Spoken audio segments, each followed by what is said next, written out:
This is the Asus ROG Strix AMD Radeon RX6650 XT, which is one of their brand new GPUs that just launched, and from testing and playing around, it is safe to say that this is an amazing GPU. But was it really necessary to release the RX6650 series? Let's take a look and see.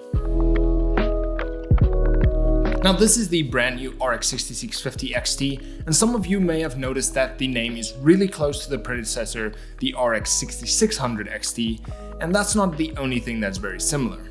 Now with both of these, they are built on the same RDNA 2 architecture, both of them have 8GB of GDDR6 RAM, and quite honestly, with this iteration, not a lot has changed except for a few memory clock speeds and boost speeds, and that is kind of it. Nothing really has changed apart from that.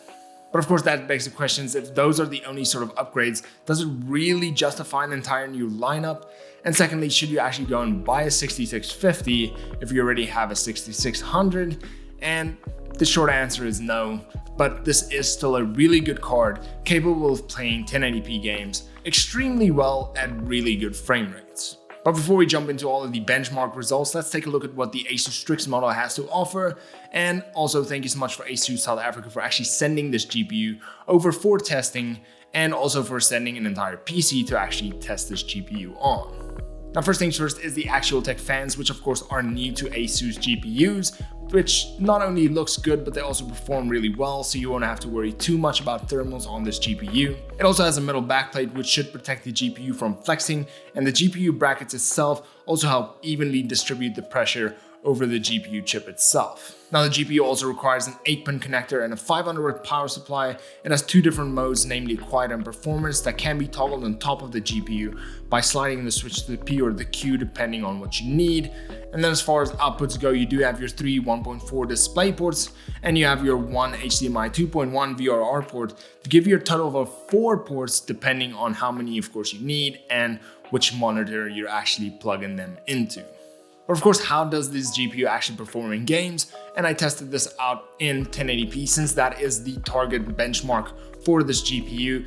And of course, if it cannot do the 1080p as promised, then this is not even going to be worthwhile. But if it does really well in 1080p, then of course, you know, it should be able to handle 1080p really well. And then of course, do some slight 1440 as well as 4K.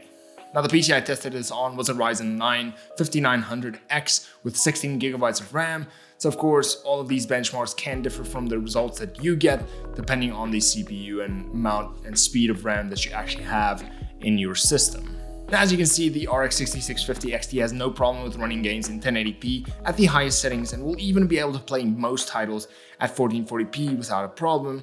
But if you're looking to play games with ray tracing, Nvidia's cards do still perform a little better in ray tracing situations. So if you're looking to actually play with RTX on, then you should probably go out and grab yourself an RTX graphics card instead of an AMD one. Now, if you're a content creator looking to edit videos or photos, then this graphics card is more than capable of doing that, as well as some 3D modeling as well. It does have a lot of VRAM, so it does perform really well in those situations. But once again, it all depends on what type of situation you're going to be placing it in. Sometimes AMD does really well and sometimes Nvidia does well. So it's best to go out and actually see the benchmarks of the program that you want to be using and see which graphics card works best for those scenarios. But of course, if you're looking for an overall GPU that can play games, do video editing, as well as some 3D modeling, then this GPU has you covered on all of those fields. But let's get into a few technical things regarding this launch. Now, alongside the RX6650 XT, AMD also released their RX6750 XT, as well as the 6950 XT, and all of them targeting their own individual resolution, where the 6650 XT targets 1080p, the RX6750 XT targets 1440p, and the 6950 XT targets 4K. Now, what's more surprising is the price of the MSRP of these cards, as they do come in fairly lower compared to their Nvidia counterparts. But of course, that should be taken with a grain of salt for a few different reasons actually. Number one is the fact that the prices are starting to stabilize a little more, so the Nvidia GPUs are coming down a little bit more. Secondly, is you should also take a look at your regional prices, as regional prices do differ for each country. So make sure that if you're going to go out and buy a GPU, make sure to compare the prices of these units compared to their MSRP, as well as compared to the NVIDIA counterparts to see that you're getting the best deal possible out of this scenario. And then of course, thirdly is take a look at the used market. If you're comfortable with buying a used GPU, you might actually get a better deal on either a 6600 or on the RTX 3070 or 3080, depending on which one you're actually looking for, meaning that you can get more value for money by going the used route. And then another thing to keep in mind is that this isn't a new series from AMD and should rather be seen as a facelift, or as NVIDIA does with their TIs and Supers, just a slight upgrade of the variant that already exists. Now, since AMD released 3 different GPUs, each targeting their own resolution, it could mean one of 2 things. Number 1, AMD is done releasing GPUs for the next year, which means they're only going to be releasing their next series next year, and you should be fine buying one of these. Or secondly, is they're trying to squeeze as much performance out of this RDNA 2 architecture before they release their next series in a few months. Now, this is up for speculation. Some people have said that we're not going to see another AMD launch for the next year. Some have said the next launch is awaiting in the next few months. So before you actually go out and buy this GPU, just bear in mind that you could either buy this one now and it could be dated in a few months, or you could buy it now and only have it be an old GPU next year's time. Now, overall, the RX 6650 XT is nothing exciting in specs compared to the previous iteration, and that can be said about the entire launch. With the entire launch, the 6650, the 6750, and the 6950, all of them only received a slight boost in performance while receiving a little bit more than a slight boost in price. Now, of course, even though these aren't exciting, this is still exciting times for consumers, as you are starting to slowly see GPU prices drop. And of course, if you're able to pick up these cards at their MSRP, which for this one is $399 for the Founders Edition, which means it can be more for others, it is a fairly good deal for the performance that you're getting out of this card. And then of course, my overall thoughts on the Asus ROG Strix. It looks really nice. I really enjoyed the looks of this card. It performs really well, and while gaming, I never felt like the card didn't perform as it should, and temperatures never really shot up, which of course is also a really great thing.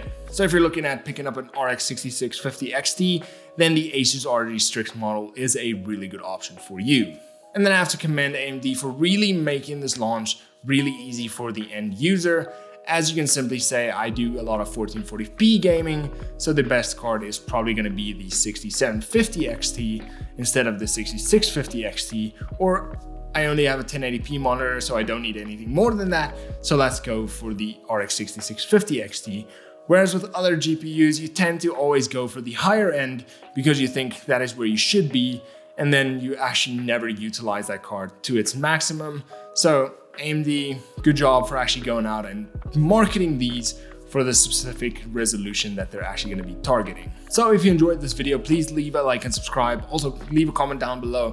What do you think of the RX 6650 XT and this entire launch from AMD? Do you think it's worthwhile for them to launch GPUs that have a slight boost in performance, or do you think that they should have rather waited until next year for the next series to actually have a larger boost in performance? And then, of course, if you're looking to buy an RX 6650, a 6750, or a 6950 XT, I have left links to those down in the description below. And of course, if you make a purchase using those links, it really does support the channel, and I really do appreciate it if you do that. And then, as always, until next time, cheers.